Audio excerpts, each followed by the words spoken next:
Belezinha, então começando, gente, bem-vindos e bem-vindas. Isa da Merama é a dona do papo aqui hoje. A gente tem outros representantes da Merama com a gente, mas Isa, explica para a gente um pouquinho do que é a dor e o que motivou essa conversa aqui para a gente começar o papo. Boa, tá bom. Obrigada pelo espaço. Dando um pouquinho de contexto para vocês, gente, a Mirama é uma empresa super nova, né? Vamos completar o nosso terceiro ano de vida. E aí agora a gente está revendo todos os nossos processos, nosso processo de avaliação de pessoas. E aí as nossas maiores dores no momento está sendo qual é o nível, né? Até onde a gente avalia as nossas pessoas, se a gente vai com o mesmo nível de avaliação de desempenho até a carreira mais operacional, ou se a gente pararia em algum momento, ou como a gente avaliaria essas pessoas que não estão sendo contempladas nesse primeiro recorte ali de avaliação para, primeiro, garantir que essas pessoas continuem engajadas e também pensar na saúde da empresa, né? Se for uma coisa automática, como vocês medem, como vocês acompanham esse desenvolvimento. Então, de uma forma geral, esse é o nosso grande Legal. problema aqui. Se vocês quiserem mais informação também, Eu, estamos super à disposição. eu quero. O que você chama de nível operacional? Descreve para a gente quais são os níveis, né? Para a gente entender um pouquinho melhor o contexto aí. Tá bom? Bom, a Mirama, ela tem duas carreiras que a gente chama aqui, uma carreira que ela é mais operacional, que é do nível de logística, o pessoal de atendimento, o pessoal de suporte de vendas, né? Acho que Mirama é um grande aglomerado de e-commerces para as pessoas que não conhecem. E a gente tem a nossa carreira, que é uma carreira de um nível mais especialista e um nível de gestão um pouco mais sênior. Acho que é esse o recorte. E aí, Legal. aqui comigo também tem Raquel e Gabi, que são também da Benema. Se vocês quiserem trazer algum input, fiquem à vontade. Eu acho que quando a gente fala dessa carreira mais operacional, a gente fala ali de cargos como assistentes, um cargo de um analista que tem que tem experiência ali naquilo que está fazendo, mas não vai profundamente em análise de dados, em tratamento de bases, enfim. Então, acho que essa é uma carreira mais operacional ali de execução do dia a dia. E essa carreira que a Isa falou, que é uma carreira mais analítica, e de gestão de pessoas, né, basicamente. Tá bom. Não, tá claro então. Ó, algumas coisas assim para a gente ter em mente, tá? Eu acho que a primeira delas é o seguinte: quando a gente fala de carreira, a gente tem um aglomerado de vários processos juntos que a gente precisa interligar. Então, assim, é avaliação sim, mas a gente tem que falar de remuneração em algum grau, porque quando a gente fala principalmente de carreiras operacionais, as pessoas tendem a ficar mais tempo nessas carreiras. A saída dessas carreiras passa por qualificação, passa por um monte de coisa que não necessariamente a pessoa atende no curto prazo. Então, você tem um negócio aqui de remuneração importante. Mas tem uma terceira coisa, que são processos de mobilidade interna. Poxa, se eu estou falando de carreira e feedback, não adianta só eu dar feedback para a pessoa e eu não dar alternativa, né? Então, assim, é aquele negócio, eu crio um programa de feedback, de avaliação, e aí eu não discuto futuro com a pessoa, eu só discuto foto, não discuto filme. Vira um problema, é melhor nem fazer. É ruim não ter, mas é pior ainda quando tem, você não tem o que falar, né? Você não tem o que passar para os gestores. Então, é uma combinação de muitos fatores, tá? E aí, assim, eu acho que o início do que vocês falaram já é um ponto, que você tem personas, né? Então, assim, você tem uma persona que tem uma função mais de liderança, mais de gestão. Você tem uma outra persona que é uma função mais analista, que ainda não tem tanta profundidade técnica, mas já tem algum nível técnico ali. E você tem uma outra persona, pelo que eu ouvi aqui de vocês, né? Tem que ver se faz sentido o que eu estou falando ou não, tá? Mas tem uma outra persona que é aquela pessoa que é operacional, é assistente, está cuidando do e-commerce, está cuidando do despacho de pedido, da emissão de nota fiscal, da não sei o que lá, que tem outro tipo de expectativa, outro tipo de interação com o negócio, com os gestores, com as pessoas. Então, assim, separar as personas é importante. E aí tem toda uma construção. Eu acho que eu vou usar o material que eu trouxe então, eu acho que vai ajudar. Se vocês verem que faz sentido, vocês, beleza. Se vocês verem que não faz sentido, vocês derrubam o material. Vocês falam assim, Dani, não é bem isso. Então tá bom. Então, assim, eu vou juntar tudo, tá? Cargo, salário, trilha, carreira. Eu vou falar de vários pontos aqui, como você soma a articulação dessas coisas, tá? Então, assim, ó, o que que acontece? Normalmente, quando a gente fala de carreira no nível mais operacional, principalmente operacional, que foi seu briefing, tá, Isa, no grupo, aí eu trouxe mais nesse Zoom, mas a gente vai falando aqui. O que define a carreira dessa galera é muito mais pesquisa de mercado e acordo e convenção coletiva. Porque você já tem um negócio meio automático ali, aquele negócio ele tem que acontecer e você acaba refletindo isso na carreira. Não estou falando de valor de salário, estou falando na consequência para as pessoas, né? Só que tem outras coisas que você tem que pensar. Assim, primeiro, é uma cultura que acelera a carreira das pessoas ou uma cultura que não acelera a carreira das pessoas? É uma cultura que privilegia recrutamento interno ou é uma cultura que privilegia recrutamento externo, né? Tem programa de carreira interna? As pessoas estão sendo promovidas internamente? Tem mobilidade interna ou não? Existe a intenção de ter ou não, né? Outra coisa, competição por talento. Vocês estão perdendo gente? Como é que está o turnover? Em qual nível está o turnover? Em qual tempo de casa, em qual tipo de cargo, porque você vai colocar mais esforço em avaliações de desempenho, avaliações de carreira, mobilidade interna, onde você tem mais competição por talento. Você vai tirar o peso onde você tem menos competição por talento. E tem um negócio que é ganho de produtividade. E aí, essa discussão é a discussão mais difícil de ter, mas a gente precisa ter ela.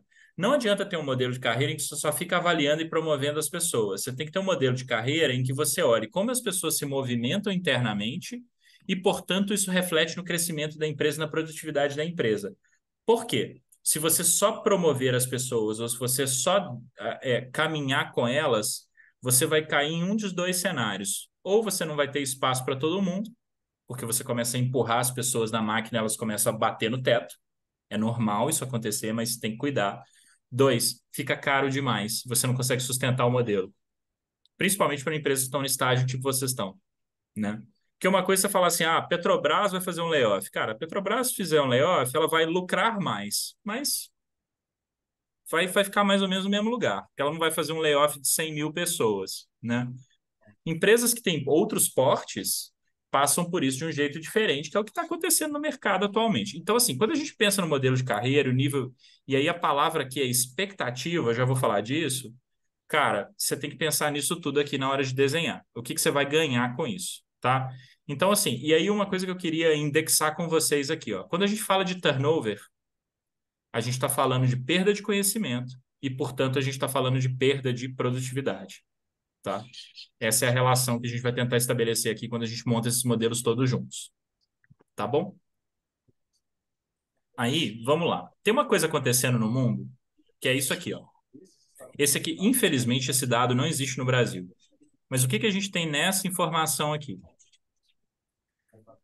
A produtividade da economia americana é a linha verde, ou seja, desde 1950, um trabalhador nos Estados Unidos produz 250% mais em um dia de trabalho, em uma hora de trabalho, do que ele produzia hoje, né? Ele produz 250% mais do que ele produzia em 1950. Os salários cresceram 115%. Ou seja, isso aqui é uma distorção que aumenta a desigualdade nas empresas, tá? O que que acontece na prática quando você faz esses desenhos e desenhos salariais? Quando você faz um desenho qualquer de carreira, de salário, de promoção, de movimentação, o que acaba acontecendo é que os acionistas, o C-Level, a diretoria, cresce remuneração numa taxa e a operação cresce em outra. Isso aqui é um problema econômico muito sério. Só que quem está gravando esse problema? As empresas pela forma como elas desenham carreira. Então, assim, fui lá na Lua primeiro para contextualizar e depois eu trago para Merama, tá? Mas isso aqui é uma coisa que todo mundo tem que levar em consideração.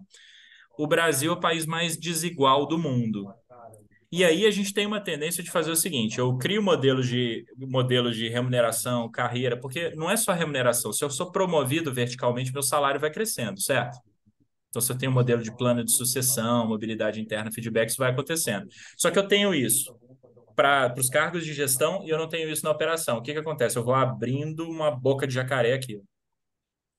E isso gera problemas de motivação, problemas de produtividade, problemas de turnover, problemas de insatisfação que os gestores vão ter que lidar. Então, eu não estou falando de nenhum tipo de modelo comunista ou socialista aqui, eu só estou falando de equilíbrio e igualdade, tá? Então, são coisas que a gente tem que pensar.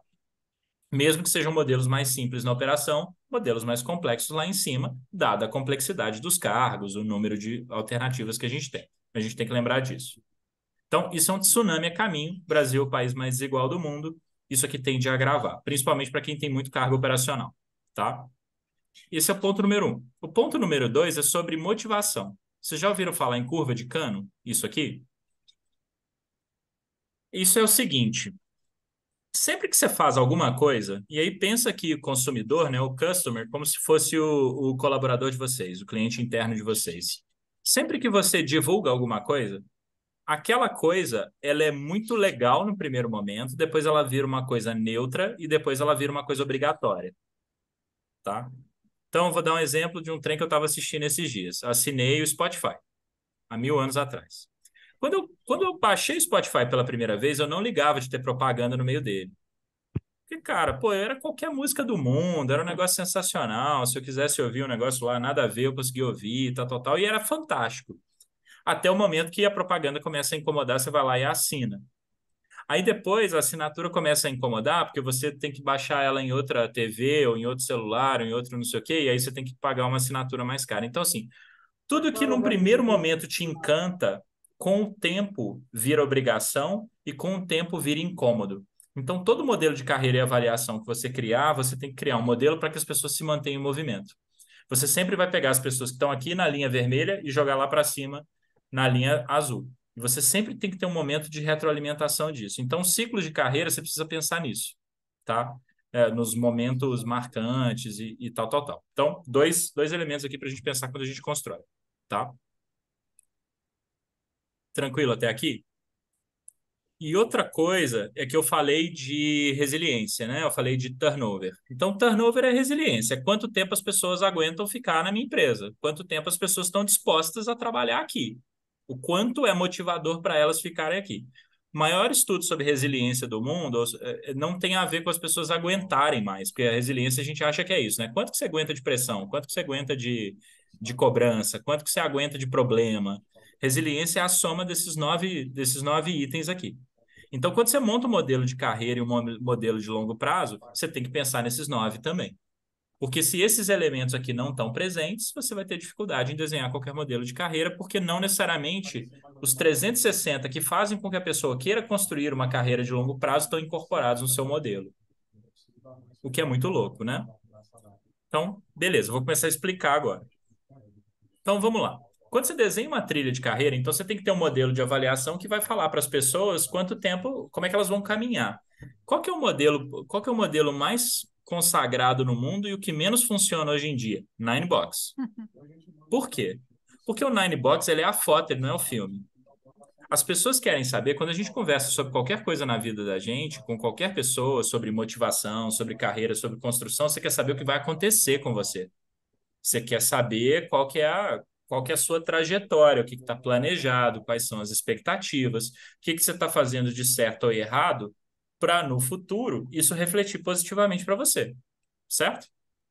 Quando você faz um desenho de Nine Box, o que acontece? Você vira para a pessoa e fala assim, ó, no ano passado, no momento atual, você foi mal, você foi bem, você foi top 1, top 3, top 7, no Infobox, não sei o quê. Isso é muito pouco natural para as pessoas.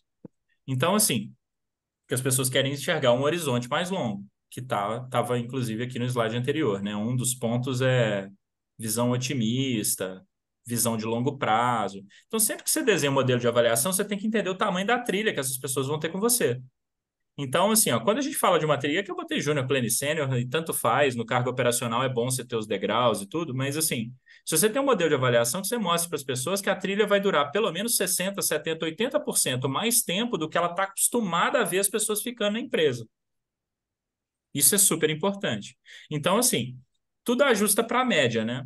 Curva estatística. Se eu desenho uma trilha de 3 anos, as pessoas vão sair em média com 1 ano e meio. Se eu desenho uma trilha de 10 anos, as pessoas vão sair em média com 5 anos. Se eu desenho uma trilha de 20 anos, as pessoas vão sair em média com 10. É isso que mais ou menos acontece.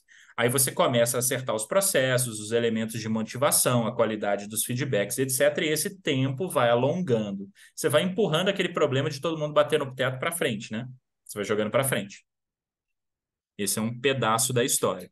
Então, você tem que mais ou menos, principalmente em nível operacional, que foi a sua pergunta, Isa, você tem que conseguir construir essa historinha aqui no modelo de carreira com as pessoas. Porque quanto mais operacional a pessoa é, mais ela quer as coisas empacotadas. Quanto menos operacional ela é, mais livre ela está para discutir, desenhar novas funções, mudar de carreira. Se o seu cargo vai chamar Shrubbles, não faz diferença. Mas quando você vai descendo na estrutura, isso aqui tem um peso muito grande, né? Então, assim, aí aqui é essa estrutura mais besta do mundo, eu botei aqui em 3 quadradinhos, mas pode ser qualquer uma, tá? Então, as trilhas têm que ser mais longas, e eu tô chamando de trilha, mas assim, a perspectiva de carreira tem que ser mais longa do que normalmente as pessoas ficam na companhia, tá? Outro elemento, né? A gente faz muita pesquisa de mercado. Eu vou contar uma história do mestre cervejeiro aqui para vocês, que foi um negócio que eu vivi. Mas a gente faz muita pesquisa de mercado. Aí a gente vai lá e a pesquisa de mercado ela fala assim: ah, mas a gente tem que olhar quanto que essa pessoa ganha baseado na posição dela comparada com outras empresas, qual a formação que ela tem que ter, qual que é a histórica e experiência dela para chegar nessa posição e o mercado que a organização tá. Você se compara com empresas do seu mesmo setor. Aí quando você faz isso, primeiro, cargo operacional quase nunca vem. Porque, cara, é uma base de comparação toda mesclada. Só que você tem que olhar o seguinte, poxa, o que está impactando a carreira dessas pessoas? Quem que rouba talento? Quais são as funções mais críticas do seu negócio?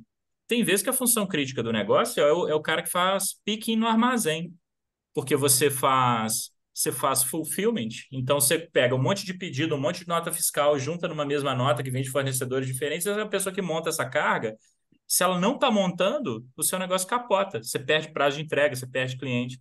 Então, o que é relevante para você versus o que é relevante para outros negócios muda, e, portanto, o modelo de carreira, o modelo de remuneração, o modelo de avaliação tem que acompanhar isso. Então, esse é um exemplo. Outra coisa é o seguinte, né? Como é que as pessoas se movimentam dentro do negócio? Né? Quais são os movimentos internos? As pessoas são promovidas para liderança? Elas são promovidas lateralmente? Os meus analistas de dados viram engenheiros, cientistas de dados? Meus devs viram dev sênior? Eles viram arquitetos? O QA vira dev? Como que é o movimento interno? Porque o tipo de estrutura de carreira que você vai montar e o tipo de feedback, portanto, que você vai ter que dar é baseado nesses movimentos. Você tem que estruturar o seu processo para descobrir esses movimentos e você tem que basear a formação dos seus gestores para eles conseguirem ter esse tipo de conversa com o time. Então, você também tem que ver para onde seu negócio se movimenta. E, obviamente, cultura, história. Tem empresas que valorizam mais uma coisa e menos outra, e é normal, baseado na forma como elas foram construídas, elas foram criadas. O que é a história do mestre cervejeiro? A gente tinha um problema a gente tinha um turnover de mestre cervejeiro muito alto na Ambev. Super alto. E a gente começou a ver que os mestres cervejeiros eles batiam no teto. Porque o que é a característica mais fundamental do mestre cervejeiro? Ser especialista. O mestre cervejeiro ele quer ser o quê da vida? Cervejeiro. Pô, você estuda isso, você faz uma carreira de não sei quantos anos, aí você faz mestrado, doutorado, estuda cerveja, vai no evento, aí você sai no final de semana, você só vai em cervejaria. É isso, esses caras são assim. E a gente foi sentar com eles e a gente viu o que eles sentiam. Que a profissão deles não era valorizada, que o cargo deles não era o cargo ideal, que a remuneração deles não refletia a remuneração de especialista. O que a gente foi? A gente chutou as pesquisas de mercado, chutou todo esse negócio e desenhou o seguinte, cara, cervejaria não roda sem mestre cervejeiro. A gente criou cargos acima, a gente criou um programa de identificação de quem eram os futuros mestres cervejeiros, a gente criou uma série de treinamentos possíveis para eles se formarem como cervejeiros, quem ainda estava na base. E eles podiam escolher quais eles iam fazer, em qual modelo, se era remoto, se era presencial, se era não sei o que lá. Mudou o formato. Você reinterpreta o formato para a necessidade do seu negócio. Então, assim, quando a gente fala de técnica, de carreira, de remuneração, de trilha e tal, desapega do que é convencional, do que vem no livro, que fala que os 4 pontos de cima, e se apega mais ao que está embaixo. De cima você vai usar de referência, de baixo é o que você usa para tomar decisão. Fez sentido até aqui? Então, beleza. Aí, deixa eu passar isso aqui. Normalmente a gente escreve as trilhas assim, ó. Vou dar um exemplo de trilha de tecnologia. Você tem assim, Junior Plane Sênior. Aí, qualidade, você tem júnior, pleno e sênior, mas o sênior da área de qualidade assegurada é menor do que o sênior de dev. Aí você vai lá no RH, você tem um analista, júnior, pleno e sênior. Aí o analista de RH é maior do que o dev. Se você pegar um RH que resolve estudar para ser dev, ele vai querer ser dev? Não. Ele não vai movimentar para trás. Então, se você quer montar uma estrutura de carreira que tem mobilidade interna, isso aqui te atrapalha. Outra coisa é o seguinte: quantos QAs nessa estrutura de carreira vão continuar na carreira de QA e gerar especialização, profundidade? Ninguém, porque todo mundo vai querer mudar para as carreiras do lado porque paga mais, né? Então, assim, aí você vai lá e cria outras regras. Poxa, quanto de aumento salarial eu posso ter para a esquerda ou para a direita? Qual que é o aumento máximo vertical? Qual que é o aumento máximo horizontal? Porque se você não tem esses elementos aqui bem definidos, mobilidade interna e, portanto, possibilidades de carreira que você vai discutir com as pessoas ficam limitadas porque o seu próprio modelo não faz com que as pessoas queiram se movimentar de determinada forma. E aí você não gera especialização, você não gera profundidade, que foi o ponto da Kel. Não existe carreira sem profundidade hoje em dia. Então, vou fazer um modelo de avaliação hoje. Se você não avalia o quão profundas são as pessoas no que elas fazem, cara, seu modelo de avaliação é assim, seu modelo de avaliação está quebrado. É muito importante avaliar cultura, soft skill, comportamento e etc. Mas isso é o que faz a pessoa prosperar na carreira, isso que faz as pessoas se manterem na empresa e tal. Mas profundidade técnica tem o mesmo impacto. Então, esse negócio, não, o futuro é da soft skill, a hard skill acabou. Não, o futuro é da soma dessas coisas. Ele não é dessas coisas isoladas, né? Então, é super importante pensar nesses aspectos também, porque só sua própria estrutura de cargos e salários determina qual é o modelo de carreira que você vai implementar, principalmente na operação. Aí, beleza. Outra coisa, alongar a carreira das pessoas. Mas a minha pesquisa de mercado falou que eu só posso ir até o sênior, porque o mercado inteiro faz assim, o concorrente da Merama faz assim. Tá bom, ganha do concorrente e cria o cargo acima. Você alonga a carreira das pessoas, você consegue ter melhores conversas sobre carreira, sobre possibilidades, sobre especialização, quando você tem carreiras mais longas. Que é aquele negócio que eu falei, né? Durar, tipo, o dobro do que normalmente as pessoas ficam na empresa e tal. E outra coisa, você paralelizar as carreiras. Você não dá mais peso para uma carreira do que você dá para outra. É claro que você vai ter uma carreira de liderança mais acima, que você vai ter uma carreira, por exemplo, de um engenheiro, de um cientista de dados maior do que a do analista. Não tem problema. Mas criar alguns degraus em que você cria paralelos, e aí você começa a discutir as coisas assim. Porque aí você não tem concorrência entre uma carreira e outra e você gera especialização. Em nível operacional, especialização é a regra. Tá? Outra coisa, contratação de mercado versus crescimento interno. O seu modelo de carreira ele precisa refletir a intenção do negócio. Então, poxa, não adianta eu criar um modelo de carreira em que eu vou vender 1.000 possibilidades se eu fecho todas as vagas sênior do mercado. Então, assim, vou ter um modelo de carreira que eu vou falar de plano de sucessão, de potencial de crescimento, de prazos para as pessoas e etc. Mas eu vou lá e contrato todo mundo do mercado e eu não fecho as vagas com quem eu estou tendo essas conversas. Também não funciona. Então, é outra coisa que a gente tem que articular. Então, idealmente, quando você fala de carreira, para as pessoas terem mais possibilidades, você contrata na base, forma tecnicamente, coloca cultura, e você vai promovendo as pessoas internamente, porque aí suas conversas para os gestores ficam muito mais fáceis, porque ele tem o que oferecer para o time, né? E aí o sentimento é esse, né? Assim, se você só contrata pleno e sênior do mercado, como é que quem está na base se sente? Você aumenta o turnover e as conversas de carreira ficam muito difíceis para os gestores. Então, prata da casa, né, é uma coisa para se valorizar. Outra coisa é o seguinte, valorizar conhecimento. Poxa, meus melhores caras, eu estou usando ele para formar os demais? Meus melhores ou minhas melhores pessoas, eu estou usando para formar os demais? Porque isso aqui é uma forma de valorizar conhecimento, de valorizar carreira. Então, quer dizer, a pessoa que bateu no teto, o que mais que você vai dar para ela? Você vai dar a oportunidade dela contar para os outros o quão especialista ela é, o quanto ela conhece do negócio, o quanto ela é embaixadora da cultura, o quanto ela tem de conhecimento técnico. E, ao mesmo tempo, se você sente que as pessoas precisam desenvolver novas habilidades para progredir na carreira, imagina que você deveria ter programas de formação também. E você faz com que as pessoas vão estudando e se qualificando e você premia elas por isso. Poxa, eu preciso ter um mega modelo de avaliação de desempenho? Não, eu posso ter um modelo que eu aprovo e não aprovo quem está nos módulos baseado em comportamento, por exemplo. Então, Com isso, você começa a empacotar para o nível operacional o que é esperado deles. Porque é muito difícil ter uma conversa de feedback no nível operacional se você não empacota a informação. Então, esse tipo de estrutura é o tipo de estrutura que funciona bem com essa galera, tá? Então, esse aqui é um outro exemplo. Então, quando você agrega aprendizagem... E qual que é a tendência do mundo agora, né? Aprendizagem. Ah, porque não sei quanto por cento das habilidades vão desaparecer nos próximos 5 anos, e em 2028 cada um vai ter um implante na cabeça que não vai precisar aprender mais, não sei o que lá.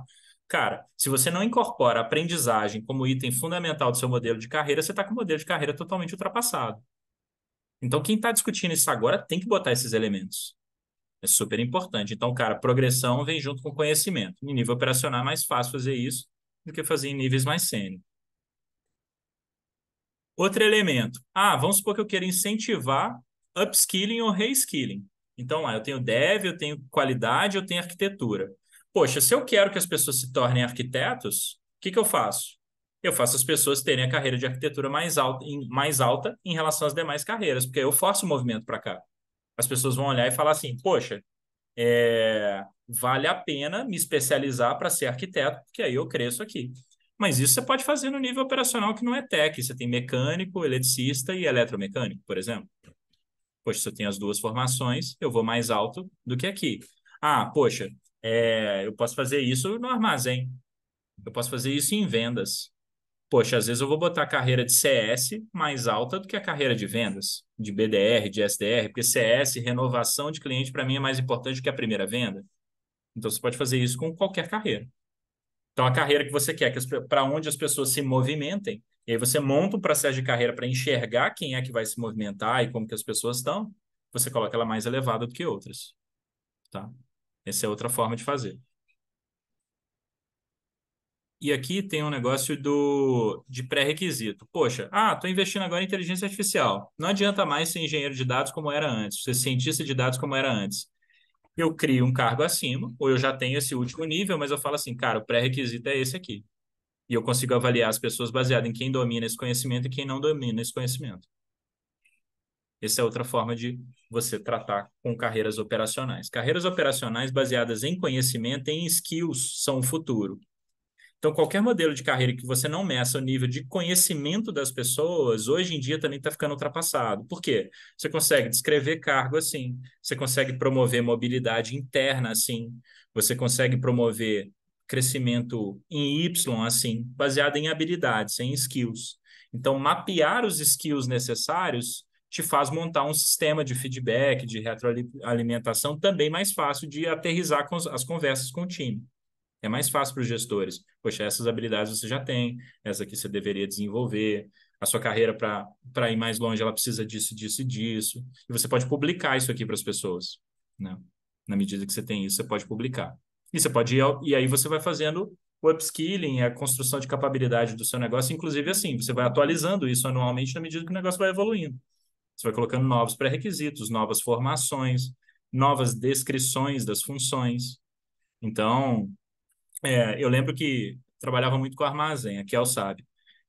Cara, em armazém, antes o sujeito anotava tudo no papel, ele fazia contagem no papel, assim. Depois o armazém passou a ter um fone que o cara montava a carga com um fone de ouvido, e o fone falando qual era o endereço que ele tinha que buscar a carga. Depois as pessoas começaram a ter que ler BI, elas não liam BI. Algumas dessas pessoas começaram a montar os próprios BIs, porque eles começaram a ter sistema para fazer isso no code. Cara, você tem que renovar as funções operacionais por meio do processo de carreira. Quem é que está aprendendo mais? Quem é que está evoluindo? Quem é que está agregando novas habilidades? É essa dinâmica aqui. E outra coisa, botar momentos importantes, assim, de celebração, de conquista. Então, não adianta você ter só um modelo de carreira, feedback, é isso que eu espero de você, vai, mas você não celebra a jornada, você não celebra o caminho. Hoje em dia, nenhum modelo de carreira sem celebração, sem conquista, sem vitória, também é tão atual assim. A gente fica só dando feedback para as pessoas. Falta isso, falta aquilo lá, você não performou bem, não sei o quê. É um negócio muito frio, muito duro, e é bom você ter os momentos de pausa, os momentos de celebração. E aí, em termos de remuneração, é legal ter faixa, porque carreiras operacionais são mais longas, né? Então, se ter faixas salariais é bom, porque a pessoa vê que ela pode dar 6 passos, 7 passos, 8 passos, 9 passos. Você alonga a carreira e dá tempo de você conversar sobre todos os outros aspectos de desenvolvimento nesse ponto. Isso ajuda a controlar o custo também, por aí vai. E outra coisa, você pode publicar as faixas salariais, né? Hoje em dia tem muito negócio de transparência salarial e tal. Quando você tem as faixas pré-definidas, você pode publicar naturalmente, porque é todo mundo igual, né? Você tem regra para todo mundo. Mas aqui é uma questão mais salarial. E é bom você combinar todos os calendários. Então, você combina acordo coletivo, convenção coletiva, as datas de movimentação, o cronograma de treinamento, as datas de avaliação de desempenho, você bota tudo num calendário e vê o que faz sentido vir antes, vir depois, porque uma coisa emenda na outra. Então, você tem um calendário anual que você olha tudo isso, é muito importante. E quando você coloca tudo isso na mesa, ó, dos 9 itens que eu falei, ó, capacidade de solução de problemas, as pessoas vão ter que estudar mais, se aprofundar mais, ser mais técnicas, elas melhoram a capacidade de solução de problemas. Autoestima, você está celebrando, está tendo progresso, está tendo feedback, está tendo não sei o quê, as pessoas também se sentem melhor. Outra coisa, se você alonga o tempo de casa das pessoas, você aumenta o número de conexões e amizade que elas criam, porque elas passam a conviver mais tempo juntas. Em nível operacional, isso é super importante. Qualquer nível, isso é super importante. Aprendizagem, um elemento que a gente falou super. Autoestima, tá 2 vezes, não vou repetir. Visão de longo prazo, você ter carreiras longas, possibilidade de aprendizado. Você aumenta muito a resiliência do seu negócio. Enquanto quando você monta o sistema de carreira, você tem que pensar nisso tudo aqui ao mesmo tempo. Não é só o modelo de avaliação, né? Eu acho que esse é que é o grande ponto. Então, assim, cara, o modelo de avaliação, ele vai estar customizado para atender a isso tudo. Ele amarra todas as pontas, mas ele não é o fim, ele é o meio. E aí, se você vai usar Ninebox, você vai usar... Cara, o que são as tendências, né? Hoje elas estão muito mais ligadas a você não dar uma classificação para as pessoas, e sim você ter conversas profundas do que você ficar criando rótulo, né? Criar rótulo é assim, você é box 1, você é box 2, você classificação baixa performance, classificação promover. Isso aí é meio bobagem, assim. Se você tem conversas profundas e sinceras com as pessoas, e esses caminhos todos que eu mostrei aqui são caminhos claros, você não precisa dar um rótulo para ninguém. O exercício que eu faço, assim, de por que essa é a tendência é assim, experimenta chegar em casa, virar para sua mãe, para seu pai, para, sei lá, namorado, namorada, tanto faz. Vira para a pessoa e fala assim, cara, essa semana foi dura demais, você tá muito box 9, cara. Você não consegue ter essa conversa com alguém de um jeito racional. Não dá para ter essa conversa. E aí a gente vai para dentro da empresa e quer ter essa conversa. Não faz sentido, entendeu? Assim, não é natural para as pessoas. Então, o que a gente começa a fazer? O que é natural para as pessoas? Quererem enxergar caminhos a longo prazo, e é natural para as pessoas saber o que elas precisam fazer para percorrer esses caminhos. Esse é um modelo de avaliação bacana que começa a cobrir todos os elementos que são naturais para o ser humano. Naturalizam tudo que é desafio de negócio, de custo, de formação, de upskilling, de competição, de turnover e tal, você materializa de um jeito natural para a pessoa. O que eu espero de você e como é que você está em relação a isso? Resumindo tudo que eu falei aqui. Fez sentido? Ou eu vomitei muita informação? Não, fez sentido. Fez sentido e eu acho que é exatamente o momento que a gente está, né? Assim, não, a gente não consegue hoje, dentro do nosso desafio, né, seguir as regras que a gente vinha seguindo antes nos modelos tradicionais.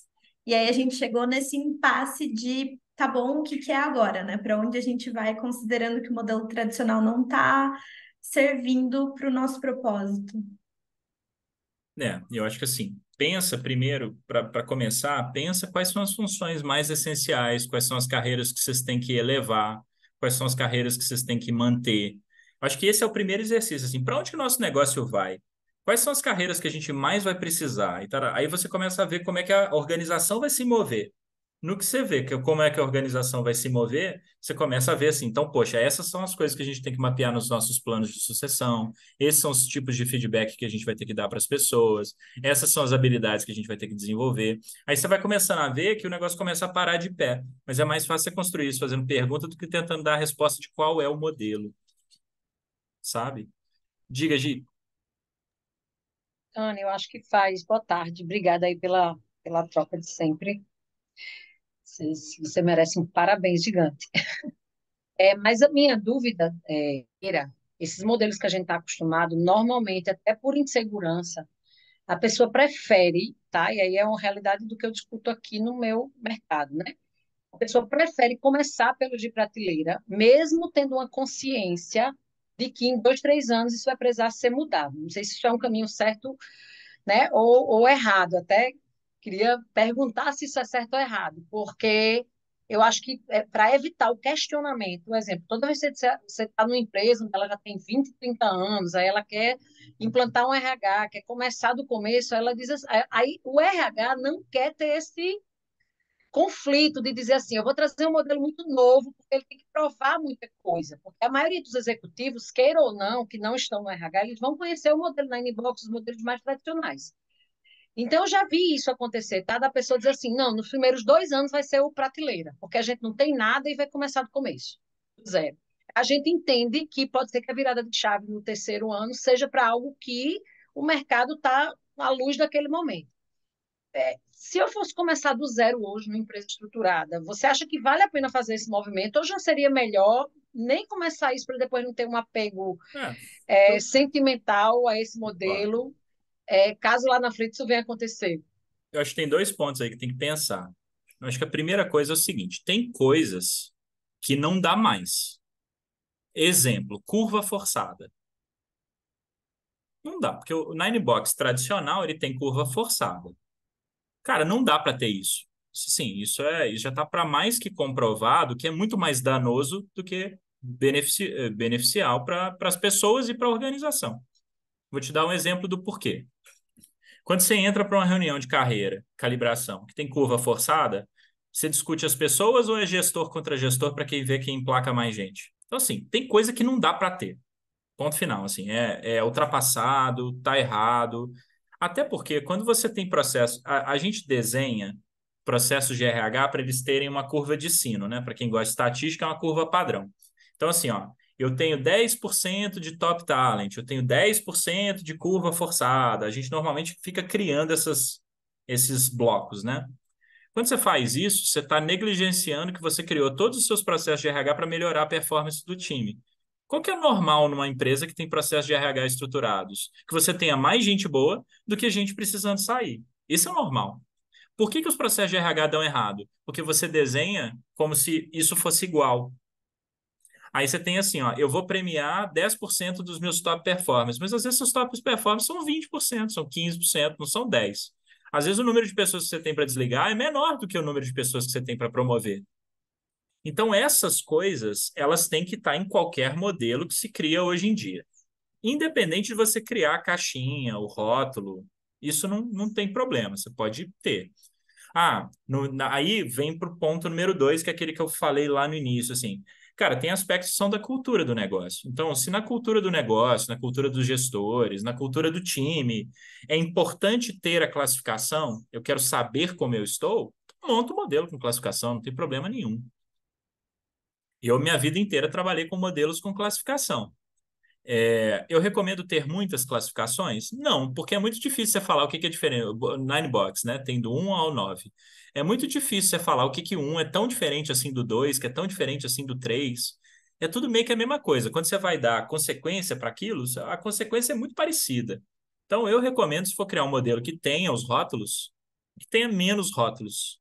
Isso eu acho melhor. Assim, as empresas que eu estou vendo sair do Ninebox, elas estão saindo com menos rótulos, mas elas ainda mantêm os rótulos.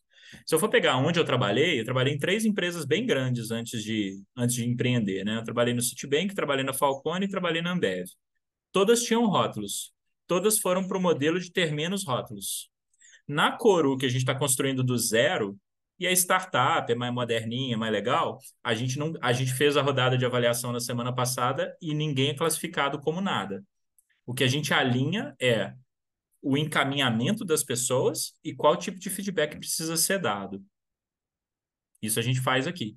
Mas a gente já nasceu assim, e a gente está tentando implantar conversas mais naturais. Depois eu conto para vocês se vai dar certo ou não. Estamos começando. Mas eu não vejo problema no que você falou, não, viu, Gi? Eu só garantiria o seguinte, cara, o que que é fundamental ter e o que que é absolutamente necessário expurgar. Tipo curva forçada. Essa, para mim, é a mais importante, assim, não fazer isso. Respondi? Obrigada, Dani. Sim. Oi, Bárbara. Como você tem avaliado? Quer me explicar melhor? Se quiser tirar o, se quiser tirar Deixa o eu falar aqui microfone aí, é mais rapidinho. fácil. Vamos lá. Essa é um problema assim que a gente tem questionado já em vários grupos, né? Como que está sendo feitas as avaliações? Porque tem várias plataformas, né? Hoje a gente tem a Culture Rocks, Engage, né? Cada uma adota um modelo ali de avaliação. A gente usou aqui os OKRs, né, para tentar direcionar, mas essa avaliação de desempenho que o pessoal tem usado muito, no modelo CLT até cabe. Quando a gente fala de profissionais PJ, como é o nosso caso, a gente não tem como incluir esse tipo de processo. Você tem alguma estratégia para isso? Como avaliar sem Eu tenho. Eu tinha uns 15, de 20% do seletivar? meu. Ah, não, eu tinha. Assim, eu acho que tem duas coisas. Primeiro, quando você tem profissional PJ no nível mais sênior na organização, PJ ou estatutário, eu acho que eu congelei, né? Congelei. Ah, agora sim. Eu Voltou. congelei? Voltei? Então, Voltou. quando você tem PJ ou estatutário no nível mais alto na organização, o risco é muito baixo de você fazer uma avaliação normal com as pessoas. Mas uma das dicas que eu dou é fazer a avaliação sem ter o rótulo, igual eu falei aqui. Funciona super bem. Agora, eu trabalhei em consultoria, né? Eu falei na Falcone, o Luan até está aqui. Como é que a gente fazia com os PJs lá? Eles eram avaliados em outra estrutura, eles não ficavam dentro da estrutura de carreira, eles ficavam dentro da estrutura que se relacionava com eles, que era a estrutura que lá chama operações, mas várias empresas têm outros nomes. E o que a gente fazia era o seguinte: por entrega, a gente dava um NPS para eles. Tinha um trabalho, eu não sei nem como é que isso está lá agora, porque já tem um ano que eu não estou lá mais, mas a gente tinha desenhado um processo para ser por NPS. Então, por exemplo, finalizava um projeto, finalizava uma entrega, finalizava alguma coisa, você atribuía um NPS e falava assim, cara, o serviço prestado para isso aqui foi assim, foi assim, foi assim. É uma forma de fazer. Se você está numa situação em que você contrata PJ porque o custo de folha é mais barato, e você não precisa me responder isso, estou elocubrando aqui, é, o ideal é você não ter os rótulos, você ter as conversas de feedback, mas não ter o rótulo. Você pode super ter conversa de feedback, não tem problema nenhum. Do tipo, cara, tá Perfeito. funcionando, não tá, a entrega tá assim ou não tá assado. E aí o que que você faz? Você discute a performance das pessoas, cara, num colegiado, depois você vai lá e dá o feedback, a pessoa mais adequada a dar aquele feedback, o gestor daquele contrato, daquele PJ faz aquilo. Mas não precisa criar um rótulo, você é box X, ou você é mover, você é promover, você é desligar, não precisa fazer isso. O mais Faz importante sentido. o mais Essa importante é questão ter do a NPS conversa. faz sentido. É o mais importante ter a conversa, sabe? Porque assim, concorda que um PJ você pode encerrar um contrato e muito provavelmente no contrato tem esse itens de possíveis itens de finalização. Na hora que você bota o item de finalização, você pode botar o NPS como um dos critérios. A qualidade da prestação de serviço. A Bacana. gente está participando de uma ISO aqui, das pessoas que eu atendo, e ele está colocando exatamente assim como você falou, Dani. Eles fazem como se fosse um, N- é um, uma política de prestação de serviço do fornecedor, né? E estabelece um prazo, e isso é contrato, é dentro do contrato. Então, ele precisa saber que em determinado período ele vai ter uma avaliação ali, e coloca isso dentro do contrato de PJ. Isso. Porque muitas empresas cada vez mais estão trabalhando com isso para cargo de confiança, né? E de toda forma é necessário ter, assim, mesmo que não fosse uma avaliação de desempenho como a gente faz os modos do funcionário, mas até para quem participa de ISOs e tudo é obrigatório ter alguma coisa para garantir que a pessoa ela tenha também uma antecipação se ela está indo bem, se for fazer isso também que você está falando. Mas É está no isso. contrato também, tá? É isso aí. Eu vou na minha ordem aqui, tá? A Gabi levantou a mão primeiro, depois a Raquel. Tá, vou puxar minha pergunta então. É uma pergunta de algo que eu tenho observado muito dentro da minha empresa, de que a gente tenta muitas vezes construir uma cultura de feedback, mas de forma mais informal, só reforçando da importância, trazendo consciência em relação à prática. A gente não tem colhido os resultados esperados, de certa forma. E então, assim, que a gente está muito tentando elaborar numa segunda fase de tentativa aqui dentro da organização tá muito relacionada à formalização desses feedbacks.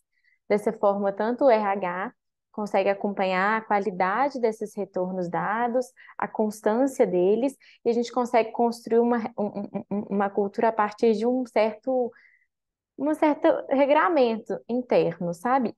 Eu tenho muitos questionamentos sobre isso. Acho que a gente fortalece, por um lado, uma cultura um pouco de comando e controle, é algo que até, assim, não é o caminho pelo qual a gente idealmente gostaria de percorrer para gerar o resultado, mas a gente não conseguiu gerar de outra forma. Comenta um pouco sobre isso, Dani, assim, e até nesse sentido eu estou falando um pouco mais de feedback contínuo mesmo, anual, né, semanal, mas também como que esses feedbacks talvez se relacionam com a avaliação, já que a gente estava trazendo essa temática. Que assim, na avaliação aqui da OBA, o gestor tem uma devolutiva espontânea ali, uma call, em que ele traz os pontos observados, tudo que foi discutido em relação à trajetória daquele colaborador. Eles têm um momento de discussão ali de PDI, próximos passos. Então, esse movimento ele acontece, mas também sobre talvez esse feedback um pouco mais formal. Me conta um pouco sobre sua visão. Dei uma elaborada meio abstrata, mas vai que dá Ó, certo. aí eu só acho, tá? Assim, baseado no que eu já experimentei, aí tem um monte de gente aqui experiente que me ajuda, mas é que você ficar formalizando muitas agendas de feedback e obrigando as pessoas a fazer não funciona.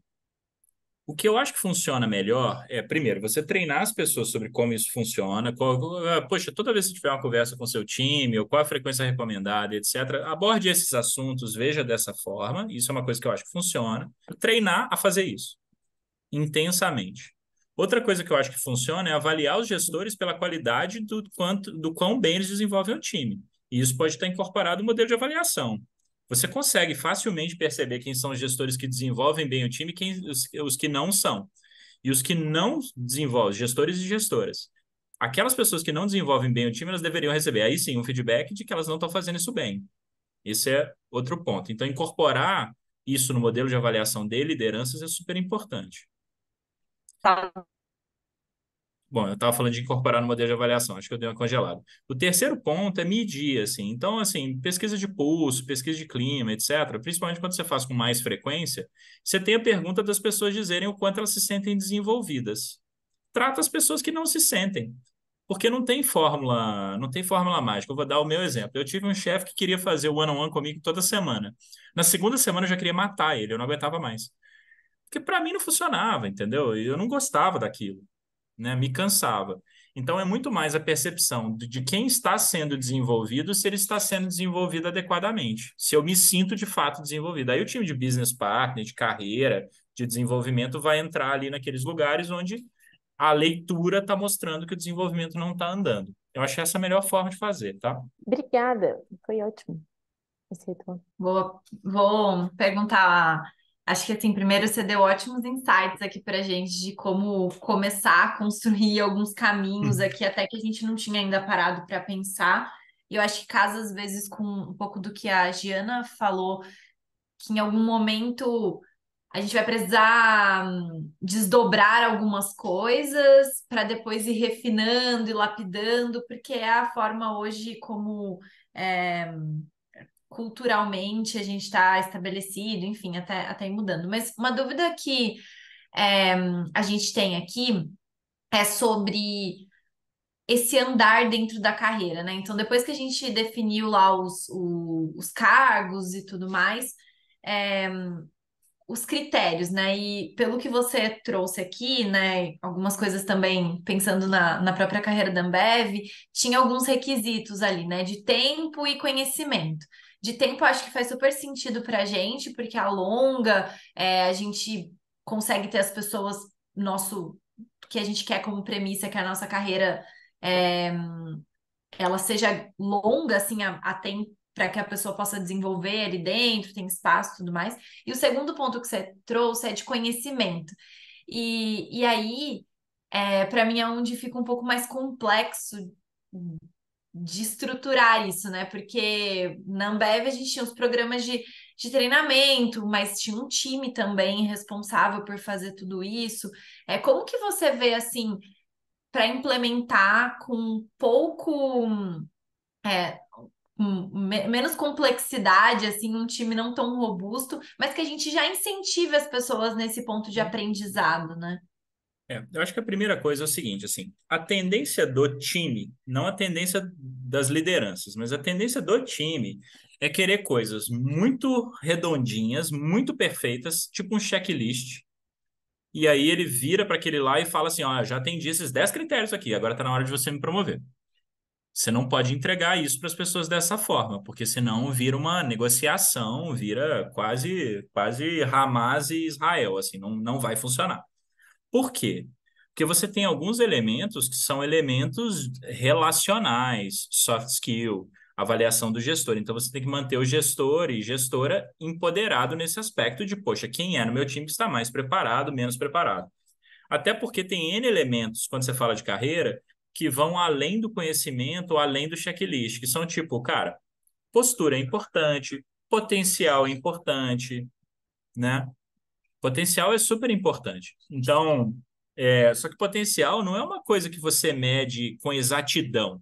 Você consegue imaginar no seu time, pela convivência, quem tem mais potencial e quem tem menos. Não quer dizer que isso vai se confirmar, mas você tem que levar isso em consideração quando você toma decisões de carreira. Então, tem todos esses elementos que têm que estar presentes, tá? Dito isso, então, decisão final tem que ser dos gestores e tal, e eventualmente até num colegiado, dependendo do tema. Plano de sucessão, por exemplo, é importante. Quando você fala de habilidades, acho que a primeira coisa é você escrever o descritivo do que você gostaria. Você não precisa ter o módulo de treinamento e tal, mas você ter o descritivo, assim, poxa, o que eu gostaria que a pessoa dominasse? E tem formas mais fáceis de fazer isso, que é você dizer assim, quando ela é capaz de ensinar, quando ela é capaz de fazer sozinha, quando ela só faz pedindo ajuda, e você lista as coisas. Então, assim, vamos montar um BI, ou montar uma SQL básica. Ah, trabalhar em SQL sozinho é meu nível júnior. Trabalhar em SQL e montar BIs em cima da SQL, ou integrar sistema X, Y, Z por API na minha base de dados, cara, é o nível pleno. O nível sênior é quando ele consegue ensinar para outras pessoas, é uma referência para passar conhecimento. Então, você consegue fazer nesse degrau, e aí você consegue listar coisas mais técnicas nesse sentido. Você também consegue listar certificações que são esperadas. Então, do tipo, cara, uma coisa que é recomendável para quem é sênior aqui no minha carreira de dados é ter a certificação do Google de GCP, ou ter a certificação da AWS de não sei o quê. Ah, mas aí as pessoas vão virar para você e falar assim, então tá bom, você está exigindo isso de mim, você vai pagar e tal. Então você tem que ver se você consegue suportar isso ou não, e se vale a pena colocar ou não, você coloca só um descritivo. Trabalhar em Cloud X, PTO. No Expert, você trabalha em 3. No Pleno, você trabalha em 2. No Júnior, você trabalha em uma das 3, sozinho. Você consegue fazer por esses descritivos, assim, sabe? Se ele for bem simplão de entender, dá para fazer. Legal, boa. Beleza. O que mais? Fechamos? Eu acho que sim, acho que já deu para gente bastante insumo para sair do lugar que a gente estava de vamos pensar em alguma coisa e começar a caminhar para um lado que faz sentido. Não, legal. Não, que bom. Espero que tenha ajudado. Aí, ó, seguinte, ó, tem uma figurinha aqui nesta chamada que tá anônima. Não tá tão anônima, se chama Júlia Longo. Ela é a pessoa que monta essas coisas na Coru para os nossos clientes. Depois, se quiserem bater um papo mais no detalhe de como fazer, passo a passo, não sei o quê, ela tá lá no papo de gente também, vocês podem chamar ela aí que a gente consegue ajudar, tá? Você também compartilha os slides que mostrou hoje? Sim, eu vou pegar essa gravação aqui, vou subir ela no YouTube da Coru, aí eu solto a gravação com os slides tudo junto lá no grupo, tá? Belezinha, gente. Obrigado pelo papo, valeu. Super obrigada, Dani. E Isa, Demais. como prometido, ó, 16h58 para você ir para a próxima reunião. Super Tá pontual, bom? muito obrigada. Legal. Valeu, gente. Tchau, tchau. Boa Até mais, semana, gente. viu? Tchau, tchau, pessoal.